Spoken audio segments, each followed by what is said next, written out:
جس جگہ پہ نمی ہوتی ہے، عموماً جو پل ہوتے ہیں وہاں پہ ان کے ساتھ، یا پکی نہر کے کنارے، یا آپ نے دیکھا ہوگا جہاں پہ مسلسل پانی چلتا رہتا ہے وہاں پہ ایک سفید سوری جو سبز رنگ کی ایک تہہ سی جم جاتی ہے، جو بڑی سلپری سی ہوتی ہے، پھسلنی ہوتی ہے، اس کو جو ہے وہ کائی کہا گیا ہے۔ اب میں آپ کے سامنے رکھنا چاہتا ہوں کہ جو پھپھوندی ہے وہ کیا ہے۔ سب سے پہلے میں آپ کے سامنے ایک روٹی رکھنے والا ہوں۔ یہ روٹی جو ہے یہ بالکل تازہ روٹی ہے، تقریباً دوپہر کی بنی ہوئی ہے۔ آپ دیکھ سکتے ہیں کہ یہ نرم بھی ہے اور کھائی بھی جا سکتی ہے، اور کسی طرح کا کوئی بھی اس پر ایسا کوئی جو یہ پھپھوند کا نام و نشان نہیں ہے۔ دیکھیں بالکل صحیح حالت میں ہے، تازی روٹی ہے۔ اچھا، اب میں آپ کو بتانے والا ہوں اور آپ کو دکھانے والا ہوں کہ پھپھوند یا پھپھوندی کیا ہوتی ہے۔ یہ میرے پاس ایک روٹی ہے جو میں نے کافی دنوں سے سنبھال کے رکھی ہے۔ اب دیکھیے گا یہ روٹی سوکھی ہوئی ہے، لیکن اس کے اوپر یہ آپ ایک تہہ دیکھ سکتے ہیں۔ یہ دیکھیں، اس کو جو ہے وہ پھپھوند کہا گیا ہے یا پھپھوندی کہا گیا ہے۔ اب دونوں روٹیوں کا آپ موازنہ کر سکتے ہیں۔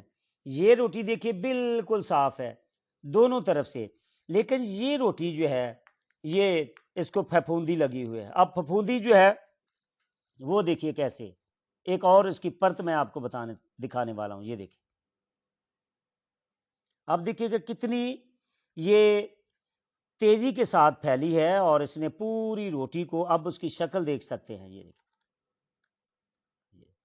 اب یہ روٹی کھانے کے قابل نہیں ہے، یہ پھپھوندی ہے، یہ پوری دونوں طرف سے۔ اگر پیچھے سے دیکھیں گے تو پیچھے بھی آپ کو یہ دیکھیں، یہ تہہ لگی ہوئی آپ کو نظر آئے گی۔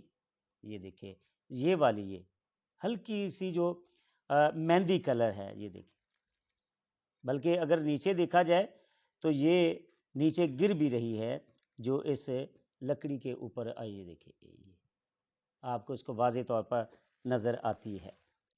یہ پھپھوندی ہے، اور اسی لیے جب ان کے جو باشندے ہیں انہوں نے ریاکاری یہ کی ہے کہ ہم دور سے چل کے آئے ہیں، ہماری یہ حالت ہے، اور یہ دیکھیں کہ سفر کی طوالت کی وجہ سے ہماری روٹیاں کھانے کے قابل نہیں ہیں، ان کو پھپھوندی لگی ہوئی ہے۔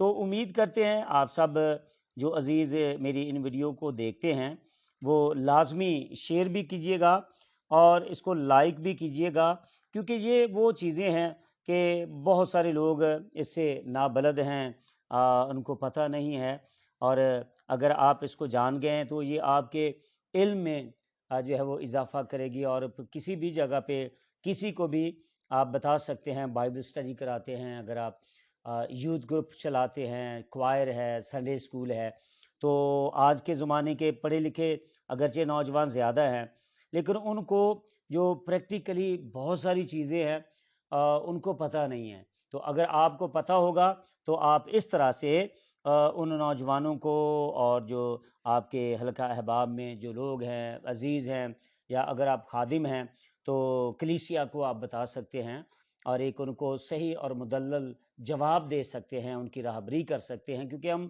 جو بائبل مقدس کے قاری ہیں یا اس کو بیان کرنے والے ہیں، اس کے پریچر ہیں، اور ہمیں صحیح صیحت کے ساتھ بائبل مقدس کو لوگوں تک پہنچانا ہے۔ تو امید کرتے ہیں کہ آپ کو پتہ چل گیا ہوگا کہ پھپھوند کیا ہے۔ دوبارہ ایک بار پھر میرا کیمرہ مین آپ کو دکھائے گا، اور میں آپ کو پھر دکھاؤں گا کہ جو پھپھوند ہے یا پھپھوندی ہے وہ کیا ہے۔ آپ دیکھ سکتے ہیں یہ اس چھوٹے ٹکڑے کے ساتھ بھی ہے، اس ٹکڑے کی بھی ساتھ ہے، اور اس کے بعد اس روٹی کو اس نے دونوں طرف سے جو ہے وہ جکڑ رکھا ہے، اور دیکھیے گا یہ دونوں طرف سے، اور اس کی شکل بعض جگہوں پہ یہ سیاہ بھی ہوتی جا رہی ہے، کا مطلب یہ ہے کہ یہ کھانے کے قابل نہیں ہے، یہ بیکار ہو گئی ہے۔ اب وہ لوگ ریاکاری کرتے ہیں اور کہتے ہیں کہ ہمیں نہ مارا جائے اور ہمارے ساتھ مہربانی کا اظہار کیا جائے۔ باب کو آگے جب پڑھیں گے تو آگے ہمیں یہ چیز نظر آتی ہے۔ تو امید کرتے ہیں کہ میری یہ ویڈیو آپ کو پسند آئی ہوگی، اور یہ پھپھوند آپ نے اس کو دیکھ لیا ہے، اب بیان کرنے میں آپ کو آسانی ہوگی۔ سو خداوند آپ کو، آپ کے خاندانوں کو اپنے جلال کے لیے استعمال کرے۔